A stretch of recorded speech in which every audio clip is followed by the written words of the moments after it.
Kāinga Ora staff crying in office over horrendous restructure process. Yeah, I saw this. So They this also kind of just lost their follows. CEO. Eh? Yeah, they came out just tonight. They went Oh, at I must have. 1:53. Yeah, nah, double Oh shit, I hitter. missed that I'll one. send you the link. Damn. Jesus, can't win, can we? So this kind of follows on from a lot of things around Kāinga Ora.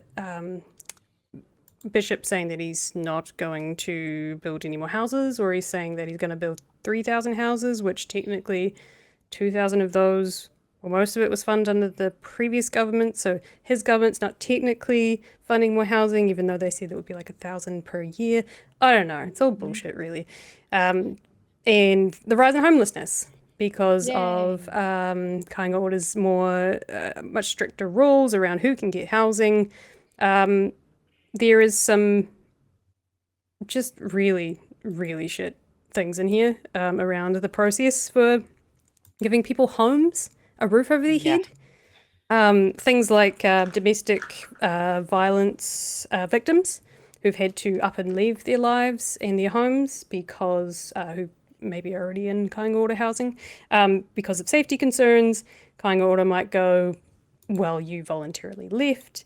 They also then say, it's actually not the process. We don't do that, even though the evidence says that they do that. So there's just, it's a really shit thing. And to defund them even further by cutting these expenses, which means cutting a lot of their staff, they're just making the situation worse. And a lot of these people are frontline staff who are in contact with the tenants. They're people that actually help people get into housing. So with less of them around, you've got less people, at the front line funneling people into housing, puts more pressure on the organization, and ultimately, in the day, less people are getting housed and more people are going homeless. And it really pisses me off because it's a simple thing of just a house and a roof over someone's head. Why is that so hard to do? I don't care if it's like one of those total span freaking sheds, right? If it gives someone a roof over their head, somewhere to lay at night that is not a tent or a car, that should be fundamentally what we're trying to achieve here, build more housing, but also fund the agency to build more housing. It's not about financial sustainability. It's about paying our taxes and getting what we're paying our taxes for, right? It's to house people. And like, if you want to look at it as a stupid skeptical productivity point of view, right?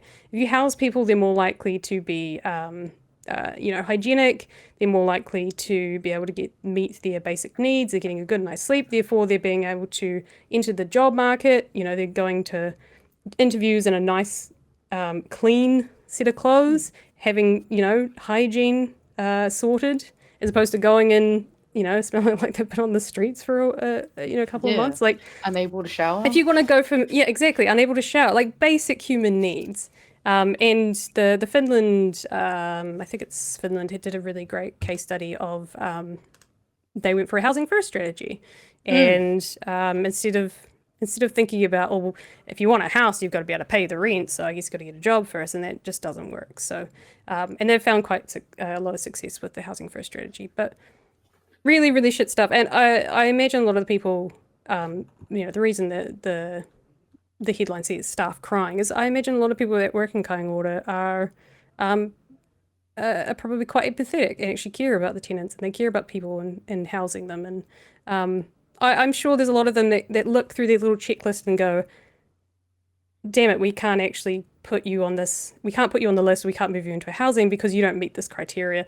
Or based on this criteria, you've actually voluntarily stepped out of housing that you previously had. I feel really bad for them.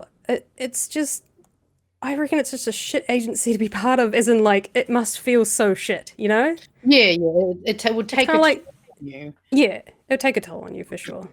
Well, and because, like, I don't know if you saw this headline as well, but third of emergency housing applications being rejected by the MSD.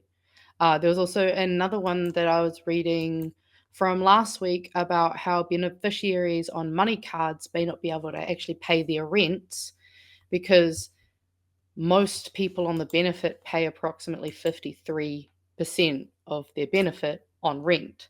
But with the way that the money control cards are, if they were to do, put so much on that, they can't pay their rent with those payment cards.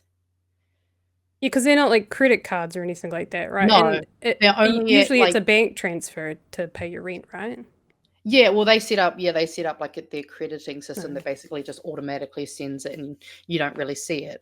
But when it comes to the others, it's really frustrating because we're just seeing them do it in so many areas.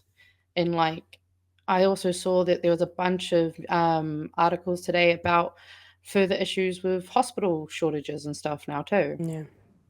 So It's a triple, quadruple, compiling. quintuple compiling shitfest, really. And a lot of this could just be fixed by just funding them, right?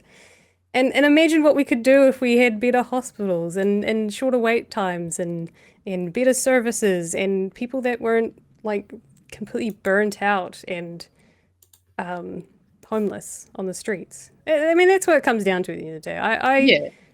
I might be in that bracket that new tax plan, let's just say it hits me. I might be one of those people that pay a little bit more in tax, but I'm happy to do that as long as the services I need are actually getting funded. The thing that pisses me off is that, if you're paying your taxes and you're not getting shit out of it, that kind of sucks. It annoys us, really. Well, and because like it's also the fact is that like when it comes to what we were talking about earlier with like he said that they're even in the treaty principles bill process they contracted out, so that's public money going into private already, and they keep doing that.